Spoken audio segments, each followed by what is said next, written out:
Sobre a mudança na Petrobras, nós vamos conversar agora com o economista Gessner Oliveira. Tudo bem, Gessner? Bom dia, obrigado por atender a CNN mais uma vez. Tudo bem, um prazer, Rafael, um prazer estar com vocês aqui. Gessner, o currículo do Adriano Pires, né, é extenso, né, e aparentemente permite que ele ocupe esse e outros postos importantes na administração pública. A pergunta que eu quero te fazer é a seguinte: é a segunda troca, né, que o presidente faz na Petrobras. Roberto Castelo Branco, o general Joaquim Silva e Luna e agora o Adriano Pires. Ele parece insatisfeito com alguma coisa relativa à política de preços da Petrobras. Com esse currículo, o Adriano Pires vai se submeter ao desejo de alguma interferência em ano eleitoral na Petrobras ou ele vai manter o que fizeram os outros dois que não serviam para o presidente? Olha, Rafael, eu acho que ele vai manter a atual política de preços, que segue a paridade de preço internacional. Ele é um estudioso e um especialista sobre a cadeia de petróleo e gás. Não creio que vá fazer uma política muito diferente. Acho que o presidente da República teve um gesto político, digamos, uma forma de prestar contas àqueles setores que o apoiam, os caminhoneiros obviamente, a população fica descontente quando os preços de combustíveis se elevam, mas, essencialmente, a indicação é a indicação de uma pessoa técnica que segue uma política de mercado e não deve alterar a política da Petrobras. Com uma observação, Rafael, que eu acho que é interessante, o Adriano Pires tem feito manifestações de alternativas de política que podem atenuar um pouco o impacto sobre os preços dos combustíveis. É uma pessoa que tem estudado essas alternativas, tem se manifestado favorável. Como presidente da Petrobras, obviamente, ele não deve fazer política pública estrito sensu, ele deve se preocupar em representar uma sociedade de economia mista, mas é uma pessoa aberta, por exemplo, à ideia do fundo de estabilização. Teve manifestações de alterações que podiam ser aprimoramentos na política de impostos sobre os combustíveis. Então, eu tenho a impressão que haverá uma certa sensibilidade a essas alternativas, sem, contudo, deixar de seguir a política de paridade internacional de preços. Gessner, muito obrigada por essa resposta. Ela é o início da minha pergunta. O professor Adriano Pires falou muitas vezes aqui para a gente sobre esse fundo de estabilização. Agora, o Adriano Pires é um especialista que muitas vezes era consultado por muitas pessoas em relação a essas alternativas que você acaba de tratar aqui. Ele, agora, num posto na presidência da Petrobras, ele ajuda mais ou ajuda menos? Olha, essa é uma pergunta muito interessante. Eu acho que ajuda mais na medida em que é um interlocutor que tem consciência de algumas alternativas, de algumas experiências internacionais sobre, por exemplo, fundo de estabilização. Ele é sensível ao tema e muito familiarizado com esses temas.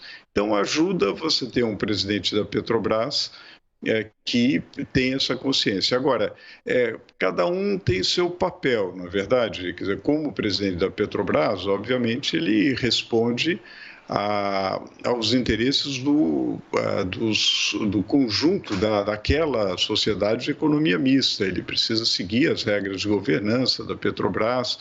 Então, ele não está num posto de política pública ou num posto de política econômica, né? Mas ajuda o fato dele entender e vislumbrar alternativas que podem ajudar um bom diálogo com a administração direta. Agora, é uma situação difícil, na verdade, porque você tem, de fato, uma pressão de preço internacional muito forte.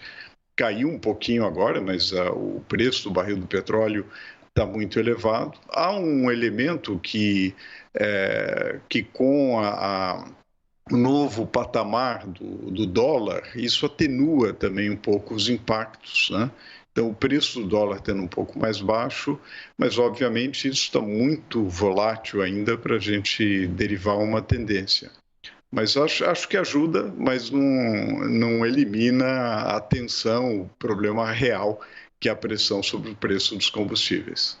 Gessner, a Priscila Yasbeck quer te fazer uma pergunta também. Priscila? Bom dia, Gessner. Obrigada pela entrevista. Bom dia. Gessner, ontem as ações da Petrobras caíram 2%, pouco mais de 2%, acompanhando a queda do petróleo lá fora. E hoje acabaram de abrir em alta de 2%, ainda que o petróleo esteja caindo 5% lá fora.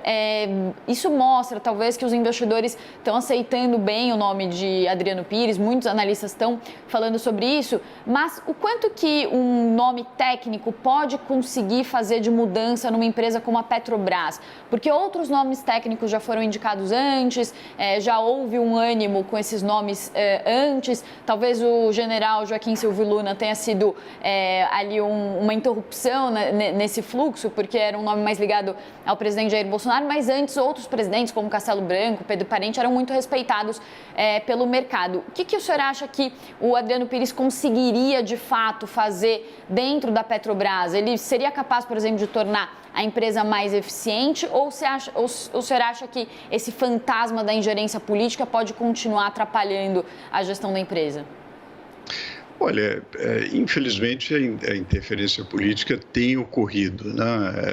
Houve nomes técnicos, o Adriano Pires é um nome técnico. Eu acho que essa reação do mercado, aí na abertura do mercado, é natural. Quer dizer, ontem não havia a confirmação do nome, havia um certo temor, né, pelo desconhecido, mas com a confirmação do nome, de um nome técnico, acho que a reação é positiva, mas acho que não dá para ter ilusão de que apenas um nome, apenas um novo presidente da Petrobras vai conseguir fazer uma mudança estrutural na empresa, sobretudo num momento, digamos, onde há uma preocupação central aí com o preço dos combustíveis, e também é um ano eleitoral de final do governo, quer dizer, não é uma situação onde há um grande projeto de mudança da empresa, mas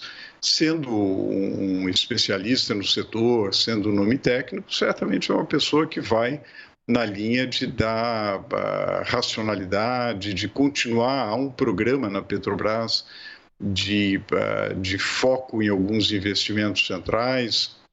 O Adriano Pires conhece muito bem e as oportunidades que o pré-sal nos oferece, especialmente nesse momento de uma elevação do preço de energia no mundo inteiro. Então, eu tenho a impressão que há algumas expectativas positivas, mas, infelizmente, continua essa tensão, a presidência da República interferindo e, muitas vezes, digamos, fazendo um confronto com o diretor de uma empresa que, na verdade, tem que seguir uma racionalidade econômica. Há uma tensão que continua entre a postura política do governo e a lógica de uma empresa de economia mista que tem capital aberto, está no mercado e, consequentemente, tem que seguir algumas regras básicas de racionalidade econômica e governança corporativa.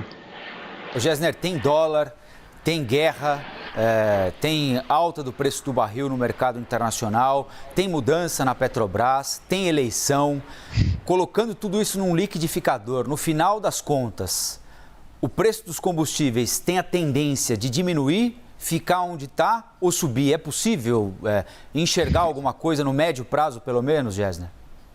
Olha, é difícil, né, Rafael? Os ingredientes que você colocou aí na panela são diversos e, obviamente, podem gerar várias pressões. Obviamente, ninguém poderia dizer, olha, vai acontecer isso. Eu tenho a impressão que nós estamos vivendo um momento, mas apenas um momento que precisa ser reavaliado continuamente. Nós estamos vivendo um momento no qual o elevado preço de commodities, a maior atratividade do Brasil relativa como mercado relativamente ao leste europeu, em função da guerra, naturalmente. A política de elevação da taxa de juros doméstica, bastante intensa pelo Comitê de Política Monetária. Esses fatores fazem com que o preço do dólar, a taxa de câmbio, caia. Nós vimos aí o dólar abaixo de R$5. Isso ajuda um pouco quando a gente pensa no preço na bomba dos combustíveis, né? Alguns sinais de esperança de algum tipo de acordo, ou pelo menos não evitando uma escalada de violência na guerra Rússia-Ucrânia. Isso também ajuda, né? Então, eu tenho a impressão que nós poderíamos vamos continuar com uma pressão forte de preço de commodities, uma pressão forte de preços de combustíveis, mas sem explosões, Rafael. Eu apostaria em reajustes um pouco menores, mas eu alertaria para o fato de que, apesar de toda a gritaria em relação ao preço de combustíveis, nós ainda temos uma pequena defasagem em relação à paridade de preço internacional com o diesel, da ordem de 3%. É menor com os reajustes recentes aí do início do mês, mas essa pressão vai continuar a ocorrer. Não acredito que haverá uma explosão do preço de combustíveis, pelo menos com as circunstâncias atuais. Muito obrigada. Nós conversamos então com o economista Gessner Oliveira sobre a troca no comando da Petrobras. Obrigada, Gessner. Prazer enorme conversar com vocês, com os espectadores do CNN.